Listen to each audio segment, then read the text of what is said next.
Hi peaches, it's Shaaba, welcome back to my channel and thank you for clicking on another video. I hope you're well. We are back with another weekly segment of fishing for a-holes. It's our regular cozy spot where we take a look at the subreddit, Am I the a-hole? We indulge in a little bit of juicy drama. We hopefully help a couple of people out along the way, whilst also expanding our own mindsets. As always, my lovely peaches, please do share your own thoughts down below in the comment section. Just be kind. That's all I ask. I actually ask of one more thing. If you don't mind, if you have a good time here on the Shaaba channel, if you find yourself coming back, it would mean so much to me if you just click the little sub button that's down there. It's something I very rarely ask for in videos because it feels kind of icky, but it also does absolutely wonders in terms of supporting me and being able to do this sustainably. There is absolutely no pressure, my loves, but if you would like to, please feel free to click the little sub button.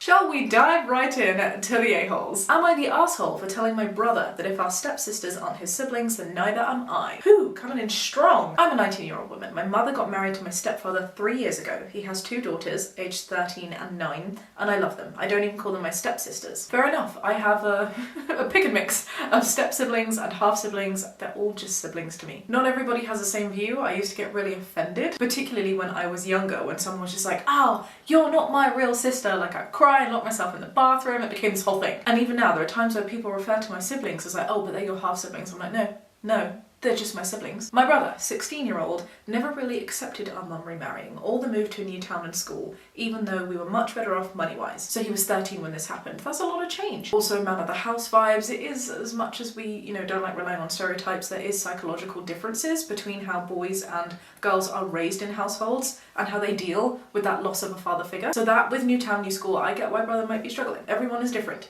He calls our stepfather his mum's husband. I just call him my dad. Bio dad is a cheating slimeball. Okay, I'm understanding a bit more about where the dynamics lie. He never listens to a thing dad says, which means he spent most of the last 2 years grounded, and he refuses to even call his sisters his stepsisters. They're just his mum's husband's kids. That is a mouthful. He openly says he has no love for them, that he never will, and even said when he has his own family, he'll never invite them to anything. A lot of feelings! I got sick of this during winter break when I was home again. I told him they're his sisters as much as I am, and if he doesn't consider them as such, then I'm not his sister either. I told our parents I'm not coming home for spring break this year, and that until he fixes his attitude and apologises, I'm not going to be in the same room as him. Apparently he decided to go live with sperm donor. Hang on a second. Is sperm donor bio dad the cheating slimeball? I'm assuming from that they don't like them very much. A sperm donor is a very different thing to a dad who's been present and in your life up until 3 years ago when you were 16. And at his age, the courts will basically let him go and live with his bio dad. If that's the company he wants, then I say good riddance, but mum's been pretty upset about it. Still, I don't think I was wrong, but it's possible I went too far. Woo! So much to unpack. I'm just gonna do it. I'm gonna say kaboo. Everybody sucks here. Both OP, the sister, and the brother. Things aren't sounding quite right. It's really important to remind ourselves that there are 3 sides to every story. Your side, their side, and the truth. We have to read between the lines of these posts as well. But it's just not sitting right. You can't call someone a sperm donor if they weren't just the role of a sperm donor. Regardless of how that sort of paints the picture of your biological father, it's making me mad, and I'm gonna have a little internal therapy session to try and figure out why that is. But for now, the biggest point that makes me feel that OP here is not totally blameless is the fact that you cannot control other people's relationships with other people. Stay in your lane. Honestly, the amount of times that good advice boils down to those 4 words is advice that I needed to hear back in the day. I often try to insert myself into situations to try and fix things, but the reality is, it's not my place to get involved. Your brother's relationships with his step-siblings has nothing to do with you. You don't have the lived experience that your brother does. Sure, you might have all moved to a new house and you might have had the same stepdad, but it doesn't mean you've been treated exactly the same. You seem to feel positive effects from the fact that your home now seems more financially well off, but that's not everything, and that might not be a priority for your brother. And if he doesn't want to call stepdad dad, I don't call any of my step-parents mum or dad. Just because you feel like you're able to do it doesn't mean that someone else will as well. With that in mind, if your brother therefore wants to live with his biological dad, also your biological dad, who you're not calling dad, fine. It doesn't mean that he's wrong for doing that just because you don't want to do that. I feel like OP is doing a lot of, hey, this is how I feel, this is what I do, so you should do it too. Who says it's your way or the highway? And to then use your relationship with your brother as a bit of a bargaining chip because of his relationships with other people, it's just not right. It feels quite manipulative. It's not allowing people to go into relationships for the right reasons, which is because they want to, but because you want them to, which is never going to be a healthy foundation for any relationship anyway. And it falls under the realm of ultimatums. A couple of times when I've mentioned that ultimatums are never okay, and I truly do mean that. Ultimatums are never okay. I see a lot of comments of people being like, oh, there's no difference between having an ultimatum and you being like, well, I'm going to step away from the situation then. There is a huge difference. The difference is saying, I'm not going to be your sister if you don't see them as your sister, puts the onus on somebody else to do something that they have no control over. You are exerting that control on someone else. But you saying, you know what, I don't like this situation, it's not something that I can handle, so I don't want to speak to you right now. That's maintaining control of a situation and doing something for you and letting other people do what's right for them. There is a huge difference. And actually, having said all of that, I'm kind of wondering if I should change my badge to "you are the asshole." I don't know, let's pack the second half of this. The second half being, I feel like the brother's behaviour is also a little bit shady. It's very difficult to judge when they are not the person who's writing the post, right? And it's clear that you have some kind of feelings towards your brother that aren't particularly fantastic right now, and so things are written a little bit harsher. But even with that in mind, for your brother to communicate things like he doesn't love them, he doesn't see them as family, he wouldn't spend any time with them or invite them to any of his future family events, that does sound a bit arsehole-y, right? I also say that with reservation because there's a line here that's kind of bugged me, and it's when you say that he's essentially been grounded for 2 years. If his biological dad is still in the picture and he wants to live with him, clearly he's going to feel some kind of way about having another man that he doesn't get on with and accept into his family bubble, not only telling him what to do, but essentially grounding him for the best part of 2 years. That sounds like a very tricky, turbulent relationship, and I'm sure will play a lot into how he's feeling about the entire family network. Why have we started off so complicated? Should we see what some other people have to say? You are the asshole. You were practically an adult when your brother was a preteen. When your stepdad came into your lives, you have vastly different relationships and experiences with new family, hence your brother being grounded all that time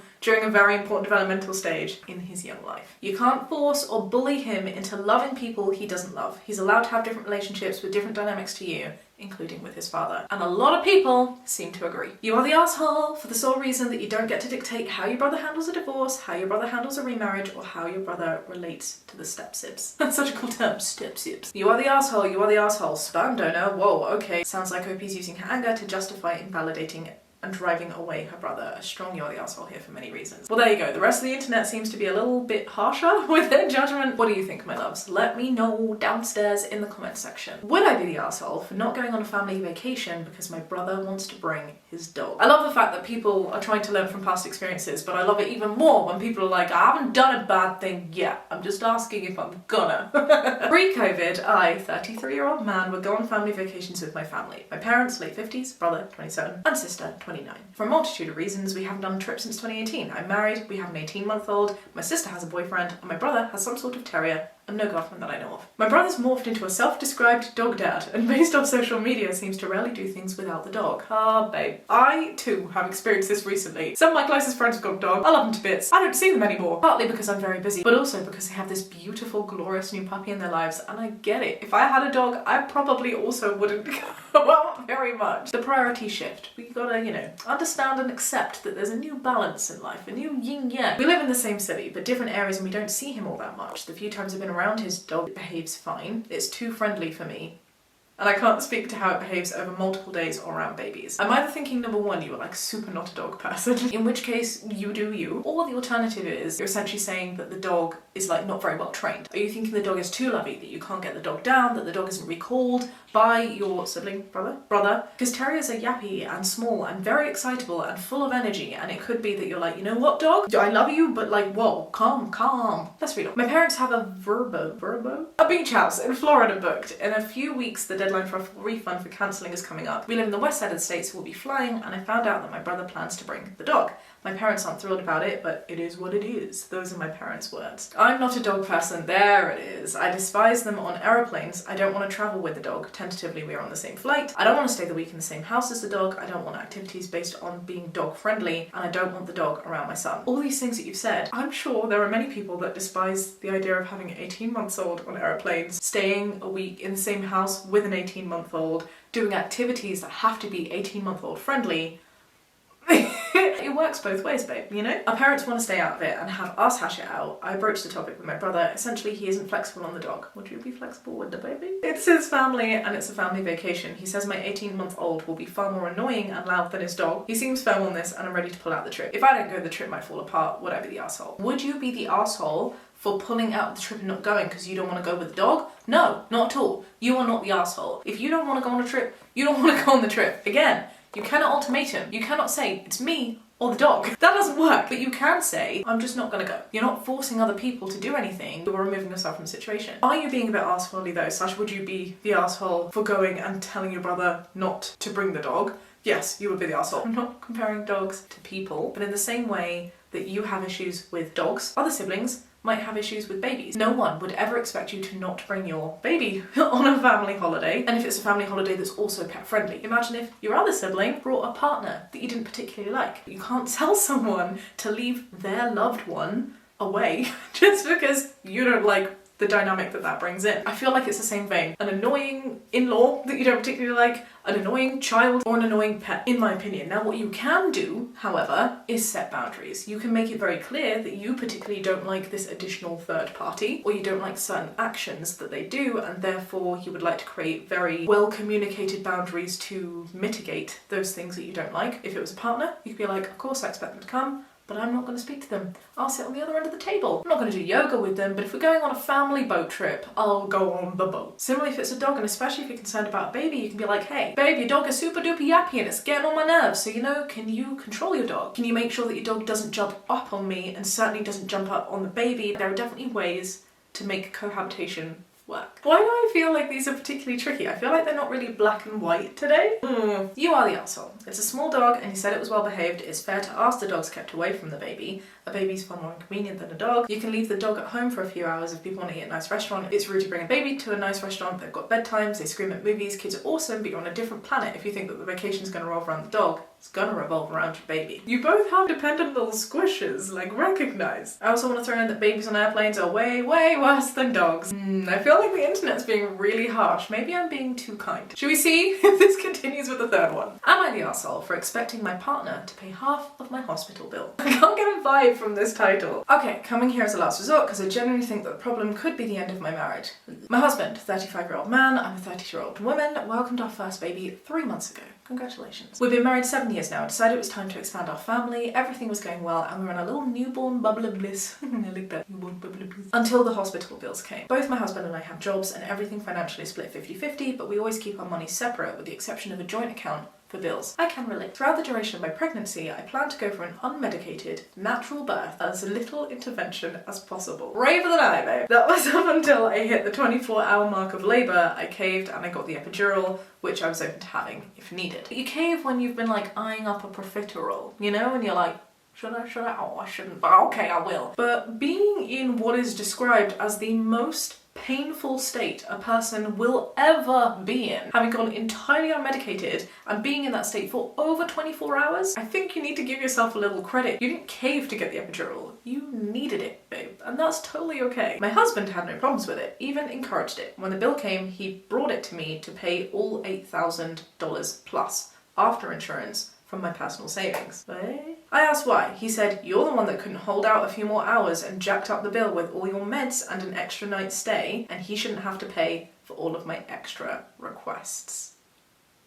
I'm feeling it's pretty black and white here, actually. I have a feeling I have my mind made up on this one. Let's read on. If I wanted luxury, I should expect to pay for it. I was stunned and flipped out, but I'll spare you the details. He refuses to budge, calling me a princess for expecting him to pay for all the extra add-ons I requested in the hospital. This is by far the biggest issue in our 14-year-long relationship so far. I'm so lost about where to go from here. I gave in, I paid the bill, but since then we haven't been talking much and I honestly just feel disrespected. Do I have the right to feel this way? Is it just hormones? Am I the arsehole for expecting him to contribute towards the cost of my childbirth? Would I be the arsehole for considering leaving him? This one is very easy to me. No, you are not the arsehole at all for expecting him to contribute towards the cost, the financial cost let alone the personal cost that you had to carry all by yourself when delivering this baby. You're not the asshole for asking for him to contribute towards half of his child's welcome to the world. And no, you would not be the asshole for considering leaving him either. I would feel so dumbfounded. You've been with this person for 14 years, you've not had this problem before,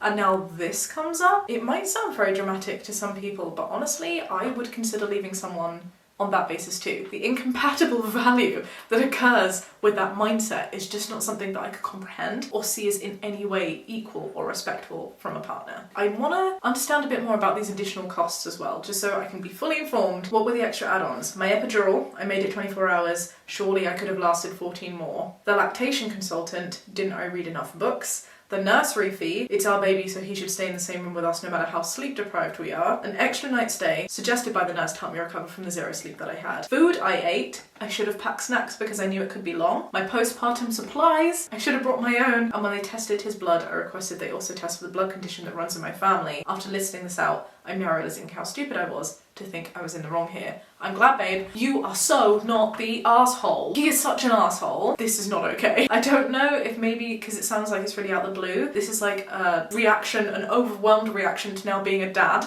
And he's like, oh my God, I don't know what to do. I have a baby now. And I'm really hoping that he snaps out of it. But the fact that you've been talking about this for multiple days and like these are the words and justifications that he's using, such a big red flag. This is some of the most vile behaviour I've seen on this sub. Luxury for having your V tear to birth his child. His lack of generosity and compassion is appalling. This is not a man who should be raising kids, and this is a hill that I would die on, not the asshole. I couldn't have said it better myself. This baby is not an investment that you can just pawn off. This baby is a life that you have jointly brought into the world. What about everything going forward? You are both parents, you are co-parenting, you do it together. The next time he has any kind of surgery, any time that you have to take off, or any little action that you do to help him, you should invoice him for, because that is a cost that he has taken because he can't do it himself. Do you see how ridiculous that logic is? I actually can't fathom that this is even a conversation that's been had. He treated having a baby like a transaction.